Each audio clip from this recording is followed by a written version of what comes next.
This is We Bleed Orange and Black, the podcast for Halloween and horror lovers. Join us as we interview creators, discuss our favorite folklore, and share original spooky stories. I'm Jeff C. Carter. This week, we're talking with Laurel Hightower about her new book, The Long Low Whistle.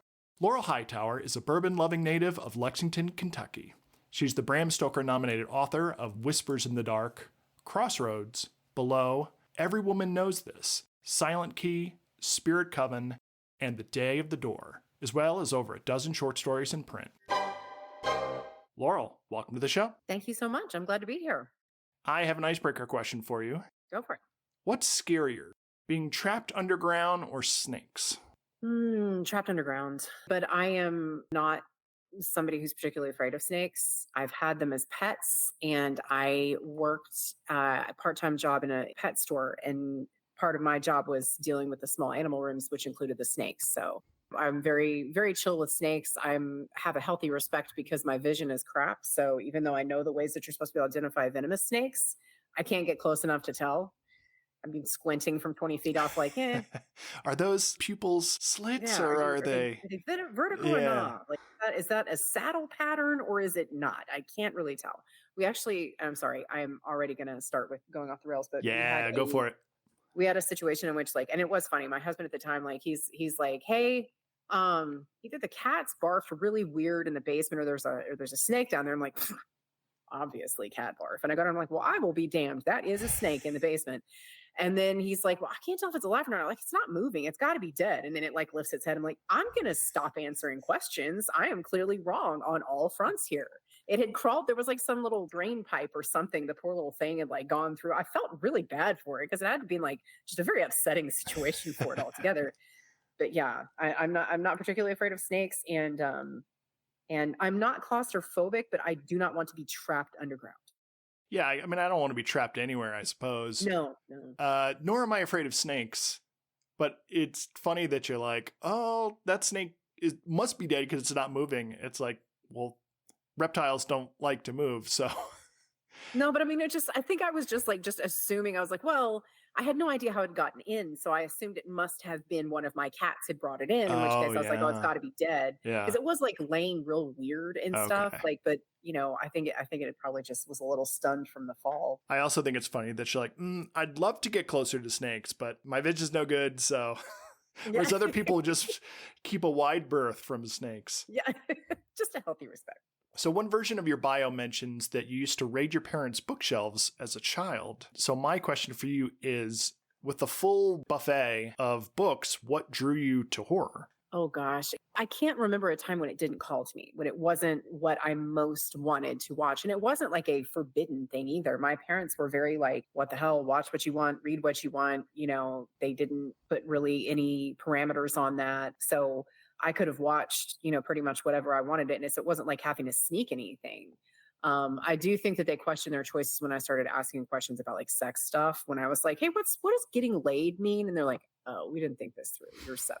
The spooky just was always what was aesthetically appealing to me. I loved that little like delicious little thrill. For me, the things that I enjoy, holidays and special occasions that I look forward to and things like that, so much of the enjoyment is tied up in the anticipation and the getting in the mood for it sort of thing. And my God, what does that better than Halloween? There's so much that you can do. It's the chill in the air. It's the smell of the leaves and the apples. It's all kinds of food and drink and decorations and lighting. There's everything that gets you in the mood for it. And I feel like reading a horror novel is just one big exploration of that. And so that was always what I was drawn toward. I love that answer so much. The perfect question to ask you because you were such an aficionado of atmosphere and mood. Would you rather go to a Halloween party without A, Halloween decorations, B, Halloween costumes, or C, Halloween music?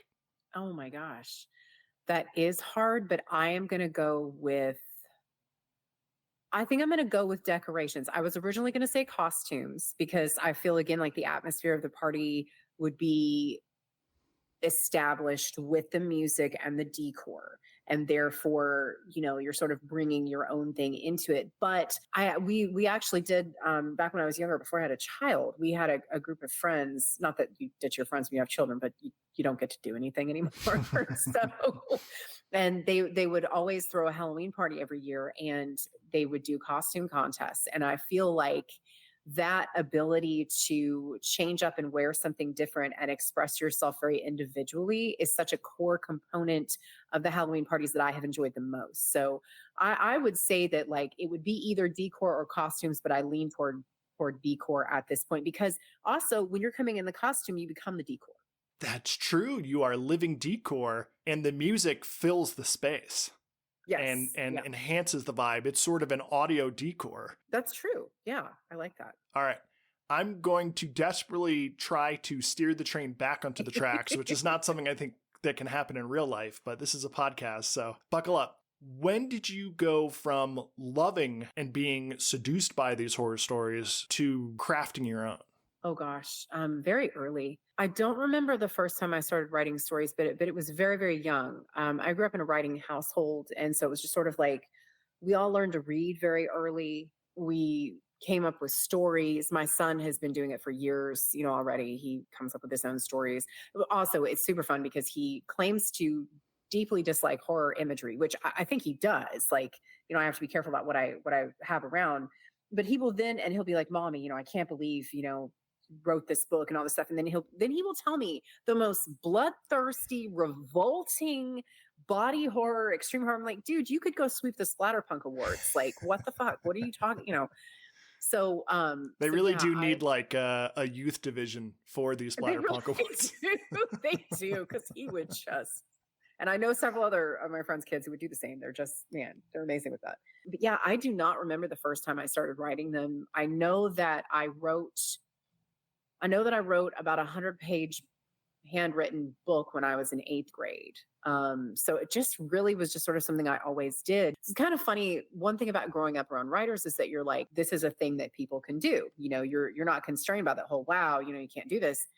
But when you have a mindset like mine, I'm meticulous. I keep spreadsheets upon spreadsheets. I love organized information.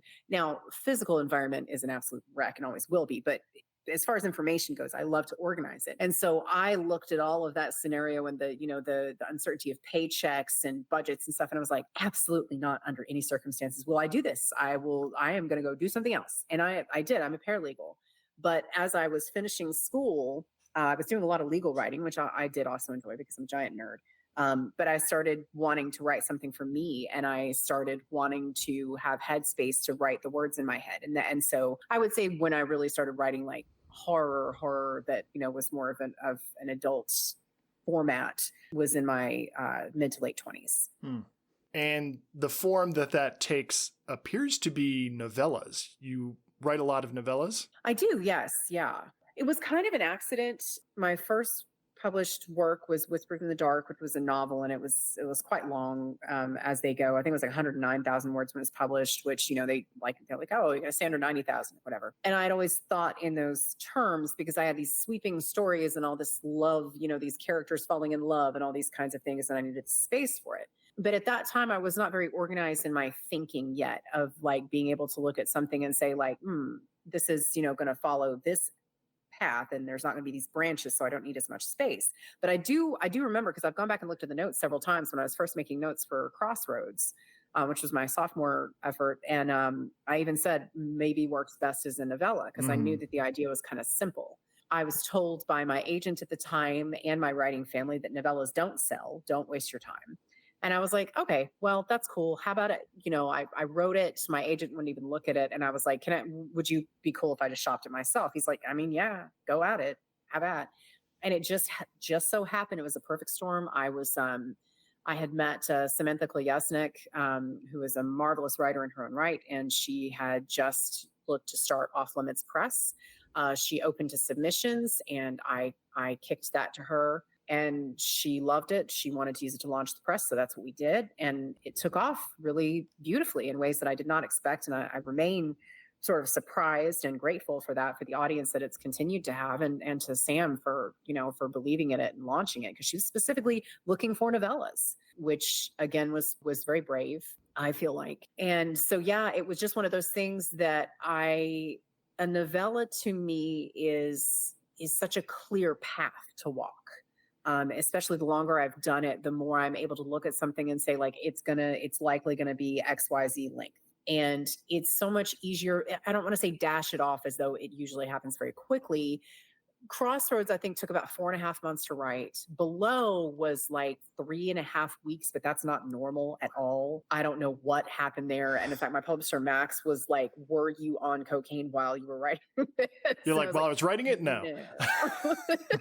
Yeah. I've written some before that I've run into roadblocks on, that I've had to pause and kind of like reassess, but nothing to the level of a novel. Man, you can snarl yourself up with a novel so badly.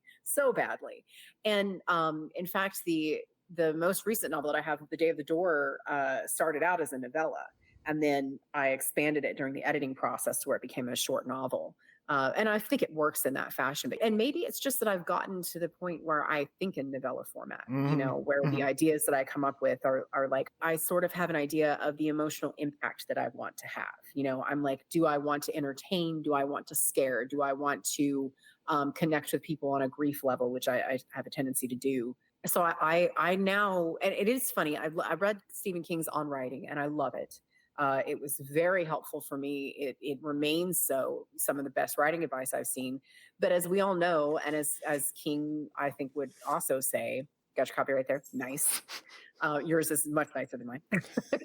Not every piece of advice is for everyone. And one of the things he said in there was that he's like, don't worry about theme. He's like, theme is something that you notice after the fact. I think he mentioned Carrie and the theme of blood. That has not been the case for me. I have realized that what I want to establish first, especially in novellas, is a theme. What am I tackling here? Because that is a lot of times what I'm doing, is I am processing an emotion. I am bringing something into focus. And so, for example, The Day of the Door, it was anger. I wanted to address anger in the sense that it is a healthy emotion that we have been trained, in particular people who have dealt with certain sort of upbringings. We have been taught that anger is a negative thing. It is a bad thing. We should not experience it. We should feel ashamed when we do. We should not express it. And that's bullshit.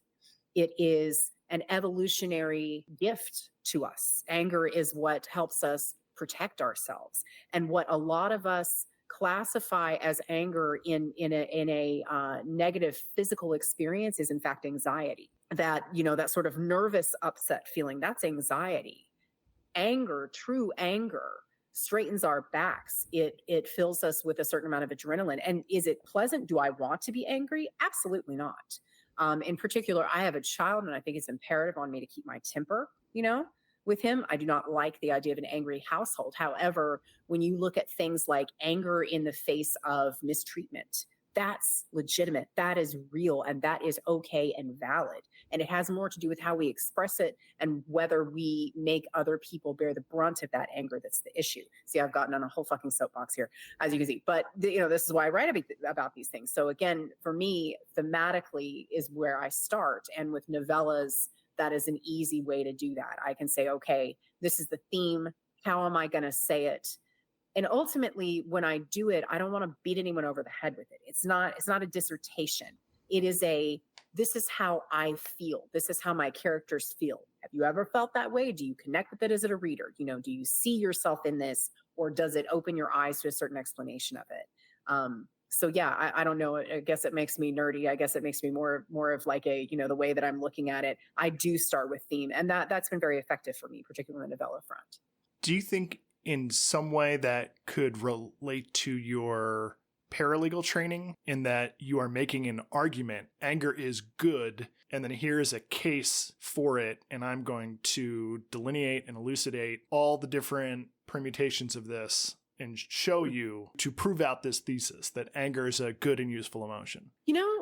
That's never occurred to me. I would imagine there probably is a certain element of that as far as the organization of it, because yes, legal writing is, and I do not, I trained to do it when I was in paralegal school. I learned to write briefs and things like that. But for the most part, in my job, it's the attorneys that do that. Well, entirely, that's the attorneys that do that. But it's fun. I love my job, and they love that I'm a writer. They think it's really cool. A huge percentage of the legal writing that goes out of that building, I proof, because I am a red penned bitch.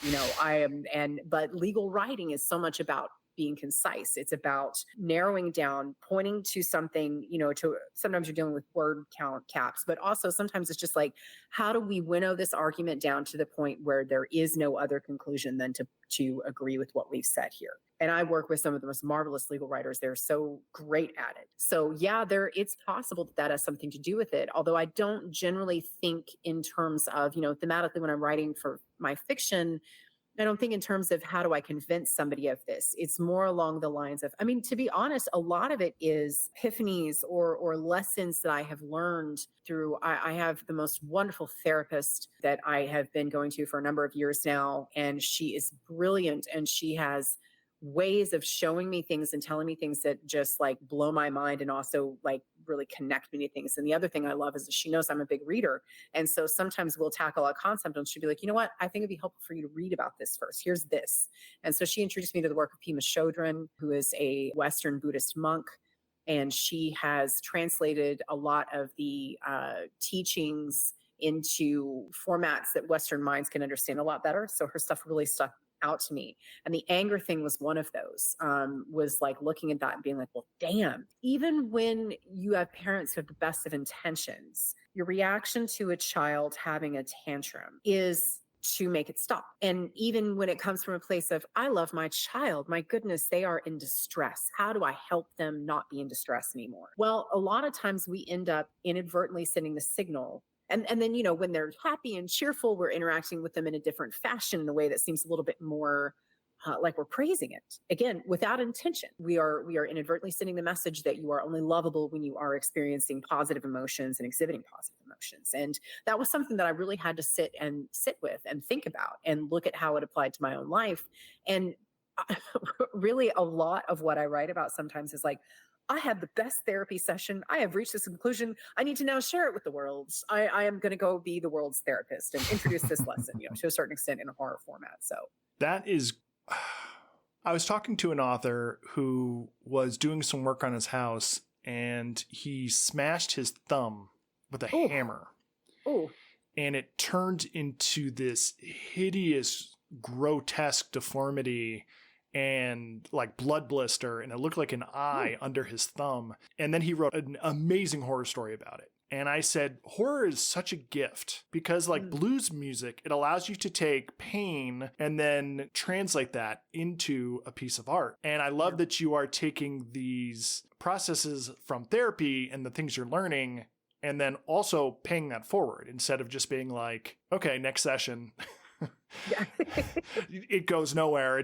The buck stops with you. So that's very cool. To close the loop on the novella thing, I don't know if novellas are having a moment or if that is just a convenient form factor for small presses and indie houses. But I myself love the novella because certain ideas are novella sized.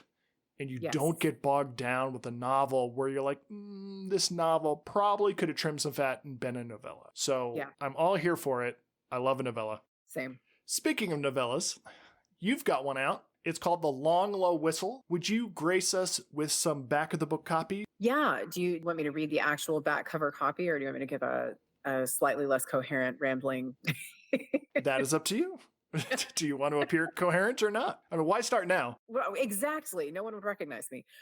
Besides which, I don't happen to have a copy in front of me. I have not gotten an ARC on it, but I have seen that they are hitting the hands of some lovely ARC readers, so that is very nice. But yeah, so The Long Low Whistle is in the 7th in the Killer VHS line from Shortwave.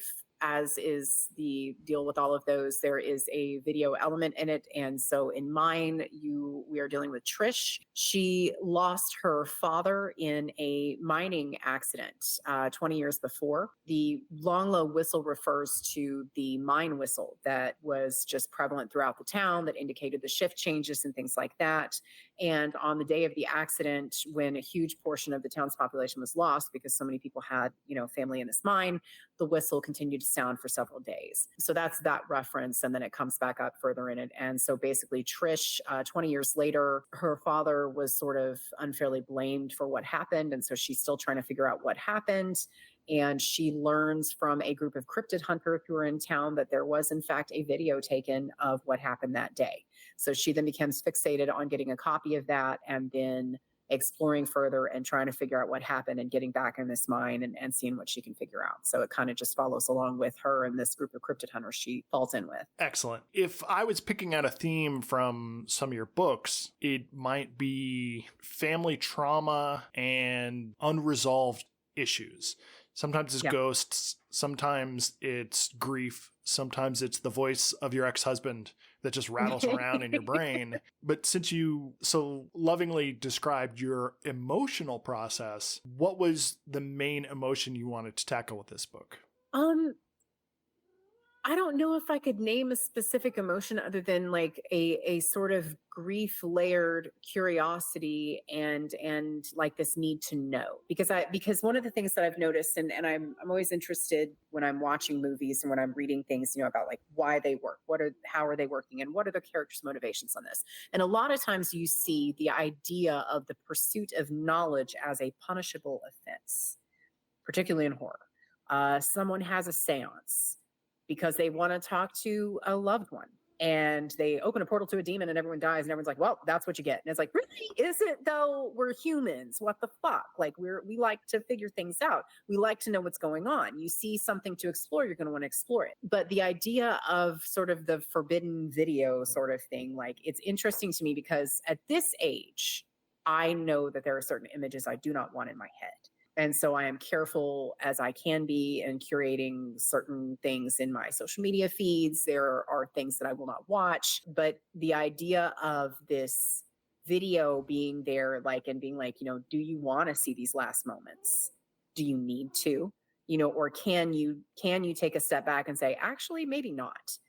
So that was kind of more what I was dealing with on that, was looking at that need for knowledge and at what point, in addition to which she was unaware of the existence of this video for so long. And she becomes angry about the fact that was hidden from her. But to me, that was an interesting question because I thought, if I had something like that, knew of its awareness and knew that I had a friend or loved one who was struggling, would I maybe keep it from them because I would know that it would be detrimental for them to see it, sort of thing. So that was kind of a question that was bopping around. And I think that's more where that stemmed from, was that idea of the pursuit of knowledge in closure, in grief, because we, in fact, do so rarely get closure when we lose someone for whatever reason. How much research did you do on mines, and how do you choose how much or little goes into the final book? I did a certain amount of research, but I'm from Kentucky, but I'm not from Eastern Kentucky. So I did not grow up with a mining family or anything. On the other hand, in my legal work that I do, I actually started out on the environmental team. And so I became familiar with mines and mining from that standpoint, violations a lot on that and certain things that, the structure of them and reading briefs on safety and things like that. And so I was already fairly familiar with that kind of setup and how things worked just from my profession. And then I picked the brain of one of my oil and gas guys, and I gave no context. I was like, what is this? And he's like, what? And I'm like, no, don't ask questions, just answer. It's, you can find out later what everything's about. So I was able to kind of pick his brain on things. Some of the information and some of more, I guess, the atmosphere that I wanted to gather from it came from some podcast episodes that I'd listened to about, I actually think that it was, and I apologize for not having this information in front of me. I think it was a town in Wales that something similar happened on this, where there was a major disaster, and I think the whistle maybe was related to it in that. I think so. It was more sort of specific incident sort of research, because again, a lot of the baseline stuff was already just kind of shoved in my head from my job. So that's really cool. So Laurel and I are dancing around all sorts of juicy twists and shocks and surprises. We're just going to put one toe over the spoiler wall. I'm going to ask Laurel to talk a bit about the Kentucky Goblins. Yeah, so that is one of those things I think probably more of the public are familiar with them than used to be because of the Hellier series. And so they did some exploration on that. But that also very much went off the rails to, synchronicity. And I'm like, okay. I don't know that the total of your Taco Bell receipt equaling the same amount of time you just talked to that guy on the cell phone is necessarily real significant, but you do you. That's good writing. It's tight. Yeah. It's works for them. As is the case with a lot of these things, they're just very nebulous. There's these sightings, and I think a lot of them are mostly, I want to say at this, I do the research for these things, and then I turn the book in, and then I la off in the other direction, and I don't remember what I've done. But I want to say, I think there were a lot of sightings in maybe the 30s. Sort of Depression era. And I think I recall that was, one of the theories was that they were traveling through the mines because of the various places that they had been seen. And, the understanding was that they were underground kind of critters sort of thing. That is what the cryptid team is looking into when they're there. That's their kind of white whale that they are trying to pursue. And I liked having the idea that they had their own thing that they were chasing that gave them as much impetus to pursue this as Trish, that she had her personal reasons for wanting to do it. And they had professional ones that also kind of stem into personal as well for them. When you lived in Kentucky, did you see anything strange? Were you aware of the Poplick monster or anything like that? I do still live in Kentucky. I am aware of the Poplick monster. I'm not super familiar with it. And it makes me giggle after a certain amount of time when you start looking into it. It's almost like there's like 5 major cryptids and everything else is like a version of it. It's like Goat Man, kind of cow guy, and you're like, yeah, are these maybe the same? Like, are we looking at the same kind of, no? Okay, just check, but yeah, so it's interesting how many there actually are though, from state to state. I can only imagine, and I'm shocked that I don't have this off the top of my head, that someone has done an org chart of cryptids. And you've got your goat men that hang out by bridges. You've got your Sasquatch type. You've got your will-o'-the-wisp, any kind of, aerial or glowing phenomenon. And I won't linger on this. This is a recurring rant, but I really hate places that claim Bigfoot when they barely have 2 sticks to rub together. It's like, that's the Pacific Northwest. And if you want, I will grandfather in Florida with the skunk ape, because the swamps go forever and it's a very inhospitable environment, similar to the rainforest of the Pacific Northwest. But I'm here in New Mexico and they love claiming Bigfoot. I'm like, in the desert with all that hair? Are you nuts? Surely there are desert appropriate cryptids that could be claimed, like Chupacabra, maybe? Well, Chupacabra comes from down south, so absolutely.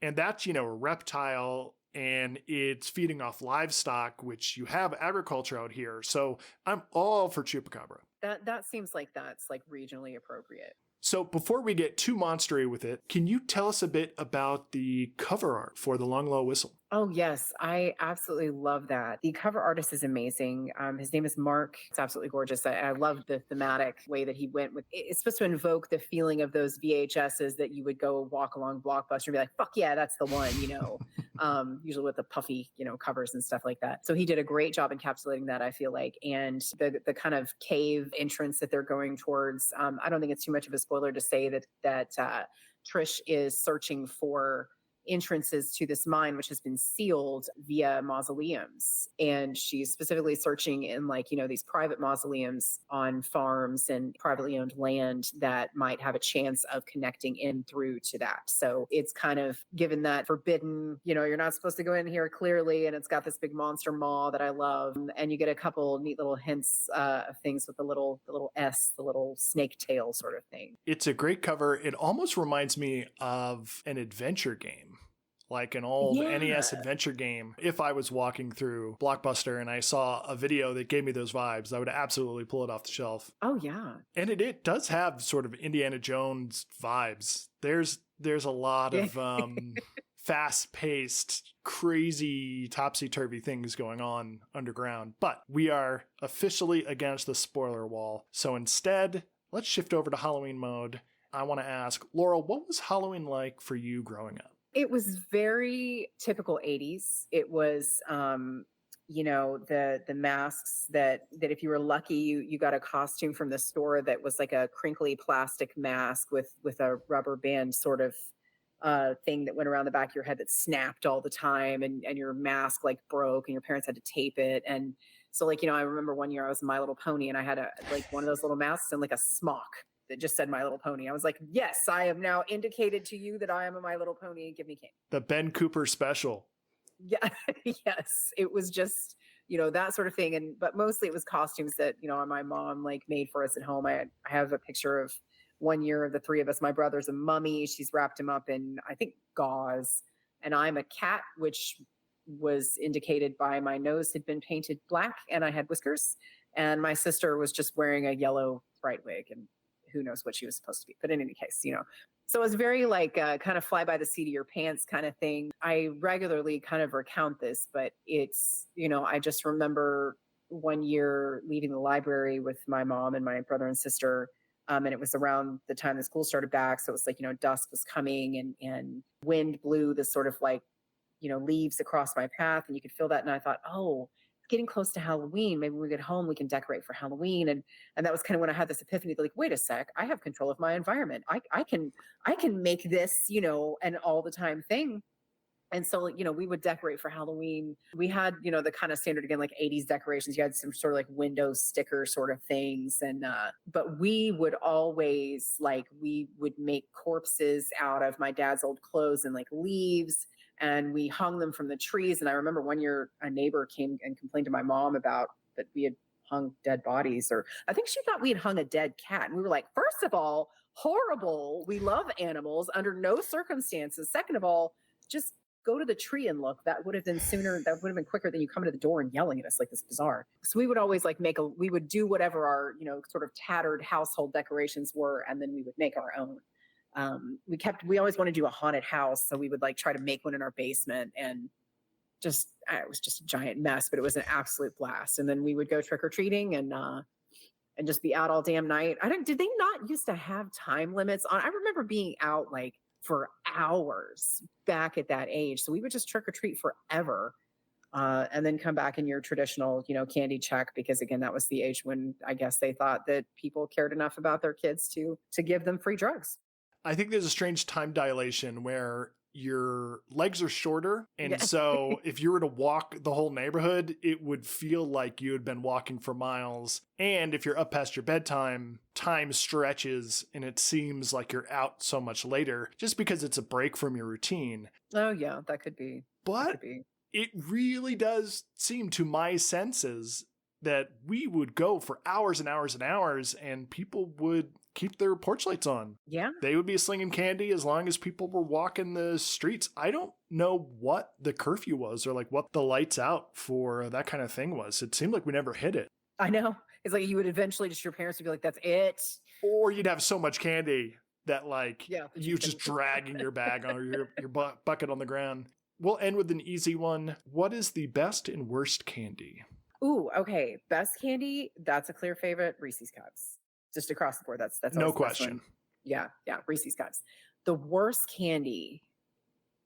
Oh man, fuck a circus peanut. Those things are so disgusting. And and I have met a few people in my life who love them, and good for them. They can have all of my circus peanuts until the end of time. But they're such a disappointment. They're such a cop-out. They're such a what the fuck is this? I think you were giving short shrift to their insulating capabilities. If you had to repair the soles of your shoes, I think a circus peanut would be perfect. Yeah, you could staple that. You could, but yeah, then you would collect a lot of ants along the way. Win-win. Yeah, circus peanuts are not for me. My co-host loves them, so I just send him a package every year, and then we're square. Yeah. Laurel, what are you working on next? Well, I just finished edits on another novella that is also bizarrely coming out in November. It is it's part of a subscription box through Pandy Press, and it is part of a 4-novella collection that are novellas from myself, Haley Piper, RJ Joseph, and Gemma Amore. I believe that I don't know if I'm supposed to say the working title. I'm going to, sorry, Brian. I think we're calling it 4 Past Meat Night. And I believe Haley came up with that title. I'll text Brian Keenan, apologize for throwing that on the air. Sorry, Brian. He is editing that and writing the forward, and he also has a book in that subscription box. So it's Pandy Press subscription box. If anyone wants to check, it's the November box. It should be really good. So yeah, that my novella in that one is titled The Fawn. So that's coming out, and then the next thing I'm working on, because I have endless deadlines, is Brian Keene and I are writing a novelization of a movie called One-Eyed Monster that stars Ron Jeremy and is not a porno, but in ways does revolve around a porno troupe shooting a porno. And the first thing that happened when we had a production meeting with the guys who made the movie, they said, "What the hell is wrong with you? Why would you want to do this?" So I guess we'll just have to read it to find out. Yes. We think there's merit. I would love to know what the emotional theme that you are driving towards with that one is. However, I will just wait until the book comes out. Laurel, where can our listeners find you online? I have a website. It's woefully out of date. And my publisher very sweetly occasionally nudges me and is like, Crossroads came out a long time ago. Stop saying Crossroads coming soon. I'm like, my bad. So laurelhightower.com, you can find me and message me on there. That does still work. I am regularly on Instagram. I am still on Twitter, but I'm not on there a whole lot. And then Blue Sky is another good place to find me. Thank you for hanging out. Thanks for coming on the show. Thank you so much. I really appreciate it. Thanks for listening. Please subscribe and follow. We're now on YouTube. Links are in the show notes. You can find me at jeffccarter.com and hit the link to pick up my collection, We Bleed Orange and Black, 31 fun-sized tales for Halloween. Until next time, stay spooktacular.